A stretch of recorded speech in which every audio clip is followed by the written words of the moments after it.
కళ్ళు మూసుకుంటే కనేది కల, అది నిజం చేసుకోవాలంటే కళ్ళు తెరవాల్సిందే. అలాగే రెప్పల్ని ఇక్కడ వలలతో పోలుస్తున్నారు. నీ కంటి పాపలు రేపటి వెలుగు చూడాలి అంటే ఆ వలల్ని దాటుకుని రా. అంటే మనకి మంచి భవిష్యత్తు ఉండొచ్చేమో నువ్వు చూస్తే, ఎందుకు ఆ రకంగా చూడవు అంటే ఆ రకంగా ఆలోచించమెందుకు అని అనడం అనమాట.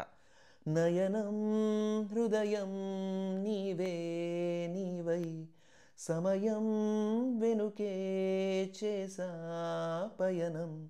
నా కన్ను గుండె ఒక్కటై అంటే చూపులతో నిన్ను వెతుకుతున్న కొద్దీ నా గుండె వేగం పెరుగుతుంది. ఆ పెరిగే వేగంతో నేను కాలాన్ని కొలుస్తున్నా, అలా సమయం వెంట పడుతున్నాను అని ఎంతో కవితాత్మకంగా చెప్పారు ఇక్కడ రామ్జో గారు.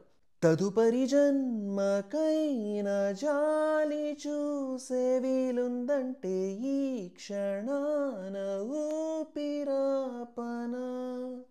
కనీసం ఇప్పుడు చెప్పు, వచ్చే జన్మలోనైనా నా మీద జాలితో నన్ను చూస్తావంటే ఈ నిమిషం నేను చనిపోవడానికి సిద్ధంగా